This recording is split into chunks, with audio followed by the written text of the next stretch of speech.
Good morning everyone. આજે આપણે એક નવા સેશન સાથે મળીએ છીએ. ફરી એક બેઝિક મેથ્સ શીખીશું. Vote is the difference between મૂળ કિંમત એન્ડ સ્થાન કિંમત, એટલે કે ફેસ વેલ્યુ અને પ્લેસ વેલ્યુ વચ્ચે શું ડિફરન્સ છે? તો ફેસ વેલ્યુ કોને કહેવાશે કે આપણે જે જોઈએ છે એ જ. ફોર એક્ઝામ્પલ કોઈ નંબર છે 1, 2, 3, 4 એન્ડ 5, તો એની ફેસ વેલ્યુ કઈ કહેવાશે? તો 1ની ફેસ વેલ્યુ 1, 2ની ફેસ વેલ્યુ 2, 3ની 3, 4ની 4 એન્ડ 5ની 5. બટ પ્લેસ વેલ્યુ કોને કહેવાશે? ફોર એક્ઝામ્પલ નંબર છે 1, 2, 3, 4 એન્ડ 5. હવે અમે એવું પૂછ્યું છે કે 3ની પ્લેસ વેલ્યુ શું છે? તો આપણે એની પ્લેસ ડિસાઇડ કરીશું કે કઈ પ્લેસ પર છે. વન્સ, ટેન્સ, 100, 1000 અને 10,000, યાની કે એકમ, દશક, 100, 1000 અને 10,000. તો 3 કઈ પ્લેસ પર છે? એકમ, દશક અને 100. 100ની પ્લેસ પર છે એટલે આપણે પાછળ 2 0 એડ કરીશું, તો 3ની પ્લેસ વેલ્યુ થશે 300. એવી રીતે 4ની પૂછ્યું હોય તો 4 is in which place? Ones or tens? તો ટેન્સ, તો આન્સર આવશે 40. 5નું પૂછશે તો 5. અગર 2 પૂછે તો 2000, કારણ કે 2000ની પ્લેસ પર છે ને, વન્સ, ટેન્સ, 100 એન્ડ 1000. અને 1નું પૂછે તો 1 is in which place? Ones, tens, 100, 1000 and 10,000. તો answer will be 10,000. Now what is the difference between વિરોધી સંખ્યા એન્ડ વ્યસ્ત સંખ્યા? વિરોધી સંખ્યા કોને કહીશું? તો વિરોધી સંખ્યા એટલે ઓપોઝિટ. ફોર એક્ઝામ્પલ 2 છે તો 2ની ઓપોઝિટ કઈ થશે? -2. -2 છે તો એનું ઓપોઝિટ 2. -1/2 છે તો એનું ઓપોઝિટ શું થશે? 1/2. ઓકે. અને વ્યસ્ત સંખ્યા કોને કહેવાશે? ફોર એક્ઝામ્પલ 2/4 છે તો એની વ્યસ્ત સંખ્યા 4/2 થશે. સિમ્પલ 2 છે તો એની વ્યસ્ત સંખ્યા 1/2 થશે. -3/4 છે તો એની ઓપોઝિટ -4/3 છે. માઇનસની સાઇન ઓલવેઝ ઉપર જ રહેશે પહેલાં જ. ઓકે. નાવ અપૂર્ણાંકના સરવાળા અને બાદબાકી.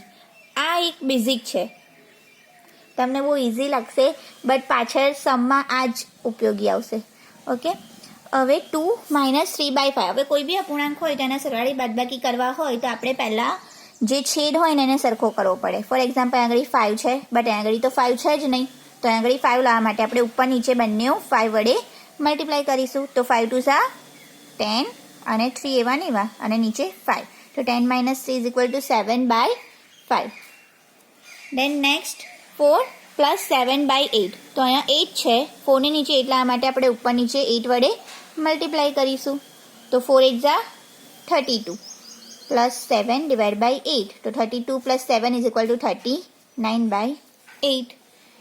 નાવ અહીંયા પણ આપણે છેદ સેમ કરીશું. તો 11 અને 15. હવે આનો લસા લેવો પડે. તો 11માં બી કોઈ કોમન ફેક્ટર નથી ને 15માં બી કોઈ કોમન ફેક્ટર નથી, તો આપણે ડાયરેક્ટ શું કરીશું? ક્રોસ મલ્ટિપ્લિકેશન કરી દઈશું. તો 15 9 135 and 11 4 44. ઓકે.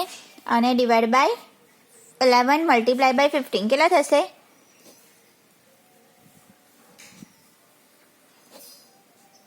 165.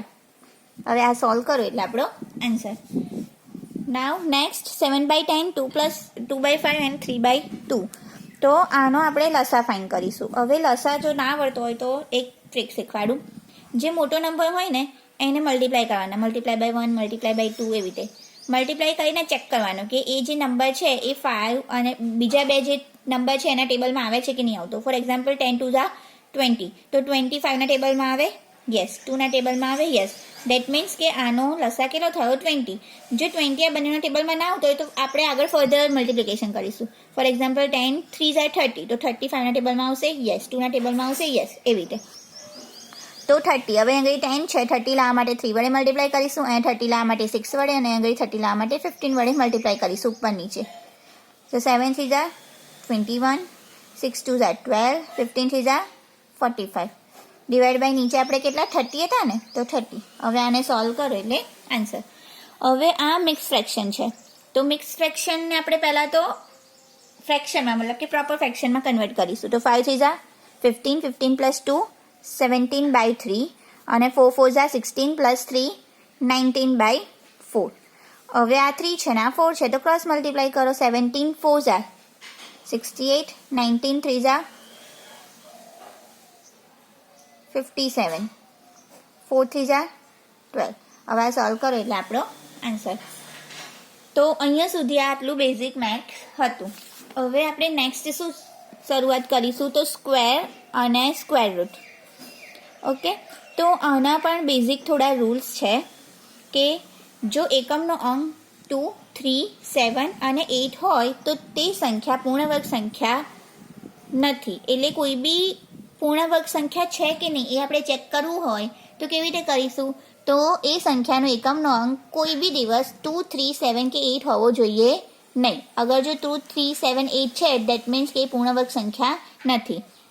પછી જો એકમનો અંક 5 હશે તો એની પહેલાં દશકનો અંક શું હશે? ઓલવેઝ 2 જ હશે.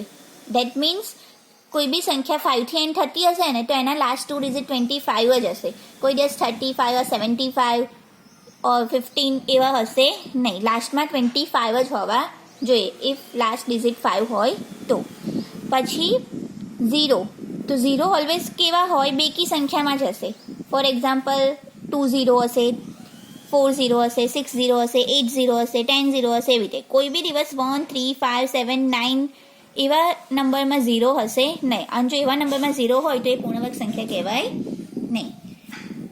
પછી બેકી સંખ્યાનો વર્ગ ઓલવેઝ બેકી સંખ્યા જ હશે. ફોર એક્ઝામ્પલ આપણે કોઈ બેકી સંખ્યાનું સ્ક્વેર કાઢીશું યા તો સ્ક્વેર રૂટ કાઢીશું તો આન્સર ઓલવેઝ બેકી સંખ્યા જ આવશે. સેમ એઝ ઇટ ઇઝ એકી સંખ્યાનો વર્ગ કરીશું તો આન્સર એકી સંખ્યામાં જ આવશે. ઓકે, હવે આપણે થોડા એક્ઝામ્પલ જોઈએ કે 4 અંકની મોટામાં મોટી પૂર્ણવર્ગ સંખ્યા કઈ છે. હવે 4 વર્ગની મોટામાં મોટી પૂર્ણવર્ગ સંખ્યા આપણે ફાઇન્ડ કરવાની છે. તો 4 વર્ગની મોટામાં મોટી સંખ્યા પહેલાં કઈ થાય? 9 9 9 9. અને આપણે બધાને ખબર છે કે આપણે 100નો સ્ક્વેર રૂટ સ્ક્વેર કરીશું તો 10,000 થશે. બરાબર, તો 10,000થી તો ઓછા જ છે. ડેટ મીન્સ કે 99નો સ્ક્વેર હશે. તો 99નો સ્ક્વેર કયો આવશે? 9801. હવે આ સ્ક્વેર કાઢવાની રીત હું તમને બધાને કાલે શીખવાડીશ, શોર્ટકટ રીત. કારણ કે એની માટે તમને લોકોને પહેલાં 1 to 25ના સ્ક્વેર પરફેક્ટલી આવડતા હોવા જોઈએ અને થોડા રૂલ્સ છે. તો કાલે બધા 1 to 25ના સ્ક્વેર પરફેક્ટલી મોડે કરીને આવજો. તો આપણે કાલે સ્ક્વેર રૂટની એક શોર્ટકટ ટ્રીક શીખીશું. દેન નેક્સ્ટ ક્વેશ્ચન શું છે કે નાનામાં નાની પૂર્ણવર્ગ સંખ્યા કે જે 3, 4, 5, 6, 8 વડે નિશેષ ભાગી સંખ્યા. હવે અહીંયા આગળ આપણને ક્વેશ્ચનમાં એવું કીધું છે કે પૂર્ણવર્ગ સંખ્યા ફાઇન્ડ કરવાની છે. નાવ વી ઓલ નો કે પૂર્ણવર્ગ સંખ્યા હોય તો એનો એકમનો અંક ઓલવેઝ કયો હોવો જોઈએ, કયો ના હોવો જોઈએ? 2, 3, 7, 8. તો આમાં તો એવું છે જ નહીં. બટ આપણે 0 વિશે બી શીખ્યા હતા ને કે કોઈ દિવસ એકી સંખ્યામાં 0 હોવા જોઈએ નહીં. તો આ એકી સંખ્યામાં 0 છે એટલે આ ઓપ્શન ગયો. આ બી એકી સંખ્યામાં 0 છે એટલે આ પણ ઓપ્શન ગયો. હવે આપણને શું કીધું છે કે એ સંખ્યા શેના વડે ડિવિઝિબલ હોવી જોઈએ? તો 3, 4, 5, 6, 8. તો આપણે ચેક કરીએ. 3 વડે ડિવિઝિબલ છે આ 16, 6 + 1 7. તો 7 ઇઝ નોટ ડિવિઝિબલ બાય 3 એટલે આ ઓપ્શન પણ ગયો. તો આન્સર શું આવ્યો? 3600. જો 3 વડે ડિવિઝિબલ છે એટલે 6 વડે પણ હશે. 4 વડે ડિવિઝિબલ છે તો 8 વડે પણ હશે. તો રહ્યું આપણે 5 ચેક કરવાનું. તો 5નો ડિવિઝિબિલિટી રૂલ શું કહે છે કે તમારો વન્સની પ્લેસ પર 0 યા તો 5 હોવા જોઈએ. તો આ તો બધી કન્ડિશન ફૂલફિલ થાય છે ને. That means 3600 will be our right answer. કઈ પૂર્ણ વર્ગ સંખ્યા નથી? હવે આ 4 ઓપ્શનમાંથી આપણે ફાઇન્ડ કરવાનું છે કે કઈ પૂર્ણ વર્ગ સંખ્યા નથી. તો આપણે ઉપર જ જોયા હતા ને કે પૂર્ણ વર્ગ સંખ્યા કઈ ના હોય તો લાસ્ટ ડિજિટ 2, 3, 7, 8 હશે. તો નહીં હોય. તો 2, 3, 2 છે નથી. 3 છે, યસ 2 છે ને. આઈ 1, 4, 3, 6, 4, 2. દેટ મીન્સ આ આપણો સાચો આન્સર છે. કઈ સંખ્યા પ્રાકૃતિક સંખ્યાનો વર્ગ ન જ હોય? એટલે આમાંથી કઈ સંખ્યા પૂર્ણવર્ગ સંખ્યા નથી એવું પૂછ્યું છે ઇનડાયરેક્ટલી આપણને. તો આપણે હમણાં જ ઉપર જોયું કે 2, 3, 7, 8 ના હોવા જોઈએ. તો અહીંયા આગળ 7 છે ને. દેટ મીન્સ કે આ રાઈટ આન્સર છે કે કોઈ બી સંખ્યાનો લાસ્ટ ડિજિટ 7 હોવો જોઈએ નહીં. હવે કાલે આપણે શું કરીશું તો સ્ક્વેર અને સ્ક્વેર રૂટની શોર્ટકટ ટ્રીક શીખીશું. તો એની માટે તમારે 1 to 25ના સ્ક્વેર પરફેક્ટલી રીડ કરીને આવવાના છે. Okay, thank you.